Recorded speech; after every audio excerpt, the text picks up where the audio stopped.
2 ವರ್ಷಗಳ ಹಿಂದೆ ನನ್ನ ಹತ್ರ ಒಂದು ಸೈಟ್ ಬೇಕಾಗಿದೆ ನಮ್ಗೆ ಅಂತೇಳಿ ಬರ್ತಾರೆ. ನಾನು ಸೈಟಿನ ವ್ಯವಹಾರ ಎಲ್ಲ ಮಾಡೋದಿಲ್ಲ, ನೀವು ಬೇರೆ ಯಾರ ಹತ್ರ ಆದ್ರೂ ಹೋಗಿ ಅಂತಂದಾಗ ಅವರು ಆ ಭಾಗ್ಯಲಕ್ಷ್ಮಿ ಅವ್ರ ಗಂಡ ನರೇಶ ಏನಿದ್ದಾನೆ ಆ ಹುಡುಗ, ನಾವು ಚಿಕ್ಕ ವಯಸ್ಸಿಂದ ನಮ್ ಜೊತೆಲಿ ಬೆಳೆದಂತ ಆ ಹುಡುಗ ಬಂದು ರಿಕ್ವೆಸ್ಟ್ ಮಾಡ್ತಾನೆ, ನೀವ್ ಹೇಳಿದ್ರೆ ಸ್ವಲ್ಪ ಯಾರಾದ್ರೂ ಪರಿಚಯ ಇರೋರು ಕಮ್ಮಿಗೆ ಕೊಡ್ತಾರೆ ಅಂತ.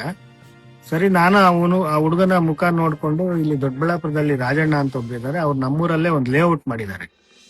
ಆ ಲೇಔಟ್ ಅಲ್ಲಿ ಒಂದು ಸೈಟ್ ನ ಮಾತಾಡ್ಬಿಟ್ಟು 11 ಲಕ್ಷಗಳಿಗೆ ತೀರ್ಮಾನ ಆಗುತ್ತೆ. ತೀರ್ಮಾನ ಆಗಿ 5 ಲಕ್ಷಗಳು ಮುಂಗಡವಾಗಿ ಹಣವನ್ನ ಇವರೇ, ಯಾರು ನರೇಶ ಮತ್ತು ಭಾಗ್ಯಲಕ್ಷ್ಮಿ ಅವರೇ ತಗೊಂಡೋಗಿ ರಾಜಣ್ಣ ಅವ್ರ ಕೈ ಕೊಡ್ತಾರೆ, ನನಗ್ ಕೊಡೋದಿಲ್ಲ. ಅದು ಕೊಟ್ಟು 2 ದಿನಕ್ಕೆ ಈ ಖಾತೆಗಳು ಸ್ಟಾಪ್ ಮಾಡ್ತಾರೆ ಸರ್ಕಾರದಿಂದ. ಹಾಗಾಗಿ ಸೈಟ್ ರಿಜಿಸ್ಟರ್ ಆಗಲ್ಲ. ಆ ಸೈಟ್ ರಿಜಿಸ್ಟರ್ ಆಗದೆ ಇರುವಂತ ಟೈಮ್ ಅಲ್ಲಿ ಮತ್ತೆ 2 ಲಕ್ಷ ಶಾರ್ಟೇಜ್ ಇರುತ್ತೆ, ಇವ್ರ ಹತ್ರ 9 ಲಕ್ಷ ಇರುತ್ತೆ. 2 ಲಕ್ಷ ನನ್ನನ್ನು ಕೇಳ್ತಾರೆ. ನಾನು ಈ ಟೈಮ್ ಅಲ್ಲಿ ನನ್ನ ಹತ್ರ ದುಡ್ಡು ಯಾವ್ದು ಇಲ್ಲ, ಹೇಗೂ ಈ ಖಾತೆಗಳು ಸ್ಟಾಪ್ ಮಾಡಿದ್ದಾರೆ. ಅಷ್ಟರೊಳಗಡೆ ಈ ಖಾತೆಗಳು ಬಿಡೋಷ್ಟೇ ನಾನು ಏನಾದ್ರೂ ನನ್ನ ಹತ್ರ ಅಡ್ಜಸ್ಟ್ ಆದ್ರೆ ಕೊಡ್ತೀನಿ, ಇಲ್ಲ ಅಂತಂದ್ರೆ ನೀವು ಬೇರೆ ಎಲ್ಲಾದ್ರೂ ಅಡ್ಜಸ್ಟ್ ಮಾಡ್ಕೊಳ್ಳಿ ಅಂತ ನಾನು ಅವ್ರಿಗೆ ಕ್ಲಿಯರ್ ಆಗಿ ಹೇಳಿರ್ತೀನಿ.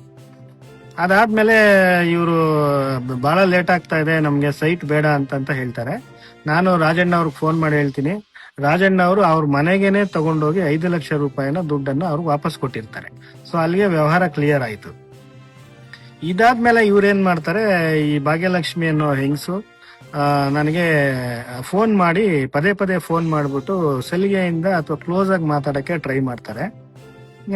ನನ್ಗೆ ಅದು ಸ್ಟಾರ್ಟಿಂಗ್ ಅಲ್ಲಿ ನನಗೂ ಫ್ಲಾಶ್ ಆಗ್ಲಿಲ್ಲ, ಅರ್ಥ ಆಗ್ಲಿಲ್ಲ ಇವ್ರು ಈ ತರ ಒಂದು ಷಡ್ಯಂತರ ರೂಪಿಸ್ತಾರೆ ಅಂತ. ಆಮೇಲೆ ನಾನೇನ್ ಮಾಡಿದೆ, ಇವ್ರ ಫೋನ್ ಅನ್ನ ಬ್ಲಾಕ್ ಲಿಸ್ಟ್ ಹಾಕ್ತೀನಿ.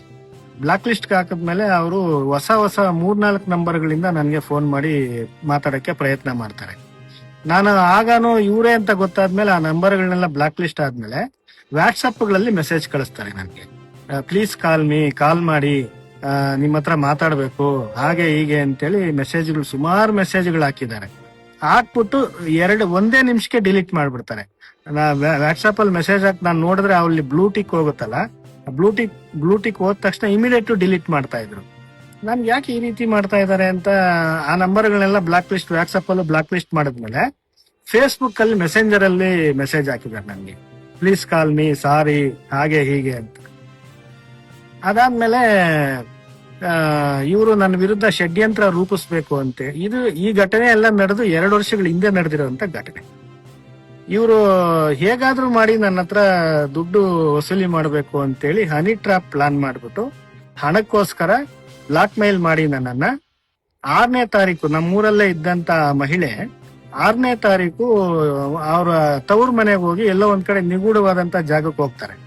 ಇದೇ ತಿಂಗಳ 6ನೇ ತಾರೀಕು ಹೋಗ್ಬಿಟ್ಟು ಇವ್ರ ಗಂಡ ನರೇಶು ಮತ್ತೆ ಇವ್ರ ಅಣ್ಣಂದ್ರು ಇಬ್ರು, ಅಮ್ಮ ಮತ್ತೆ ಇವರ ಜೊತೆಗೆ ನಮ್ಮ ಸ್ಥಳೀಯ, ನಮ್ಮ ಊರಿನ ಪಕ್ಕದವ್ರು ಒಬ್ರು ಇದಾರೆ, ನಮ್ಮ ಸಮುದಾಯದವ್ರೆ, ಅವರು ಇವ್ರ ಜೊತೆಗೆ ಸೇರ್ಕೊಳ್ತಾರೆ. ಅವರು ನಮ್ಗೆ ಶತ್ರುಗಳು, ಸ್ವಲ್ಪ ನಮ್ಮ ಬೆಳವಣಿಗೆಯಿಂದ ಸಹಿಸಲಾಗದೆ ಇರ್ತಕ್ಕಂತ ವ್ಯಕ್ತಿಗಳು.